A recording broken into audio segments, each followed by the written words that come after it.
টেবিলে রাখো।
আইসির কাছ থেকে যে আজকে ডিটেইন করা হয়েছিল কোনো সাসপেক্টেড কন্ট্রাব্যান্সের আইটেমসের সঙ্গে এই খবর শুনিয়ে আমরা আসার পরে আমরা কারবাই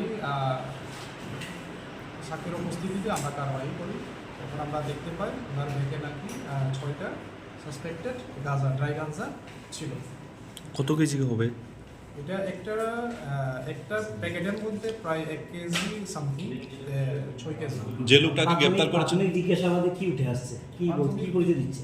পরিচয় দিয়ে দিচ্ছে উনি নাকি লাইফ ইন্স্যুরেন্সে, এইচডিএফসি লাইফ ইন্স্যুরেন্সে কাজ করি কর্মরত, কিন্তু এটা ইনভেস্টিগেশনে আসবো যে আসলে নাকি বাসা হচ্ছে আগরতলা। তার কাছে এইচডিএফসি ব্যাংকের মানে লাইফের জীবন বীমার পরিচয়পত্র পাওয়া গেছে সঙ্গে, দেখলাম সঙ্গে আমরা পাওয়া গেছে একটা আই কার্ড, কিন্তু এটা কতদূর কি তাইনের পজিশনে পাওয়া গেছে আর তাইনের বক্তব্যতে বলিয়ে দিছে, কিন্তু আমরা ইনভেস্টিগেশন আসবো এটা কি উনি কি আসলে নাকি অভিযুক্ত। ওনার সঙ্গে কি আর কেউ ছিল? আর কেউ আমরা ওনার সঙ্গে কোনো লোক পাওয়া গেছে। আরেকজন তো ছিল ওর সঙ্গে, ও তো মানে ওনাকে তো পালিয়ে যাওয়ার চেষ্টা করেছে এবং সক্ষম হয়েছে, ওর সঙ্গে আরেকজন ছিল। আমরা অ্যাকচুয়ালি ইনফরমেশন পাইয়া আসার পরে ওনারাই আমরা এখানে ডিটেইন অবস্থাতে ওনারাই মূলত উদয়পুর স্টেশন ধরে কোথায় পাচার করার উদ্দেশ্যে যাচ্ছিল এগুলো? উনি বলছে ট্রেনে যাবে, ট্রেনে কোনো উদ্দেশ্যে তো এটা কোনো বললেই ট্রেনে যাব, কিন্তু ট্রেন টিকিট ওনার কাছে আমরা পাইনি। হ্যার নাম কি? নাম কি আছে? অমিত দেব রয়। কত টাকার গাঁজা হবে আনুমানিক বাজার মূল্য? বাজার মূল্য অ্যাকচুয়ালি আমরা এই হিসাব তো দিতে পারতাম না। আপনারা যে এই অভিযানে কে কে ছিলেন?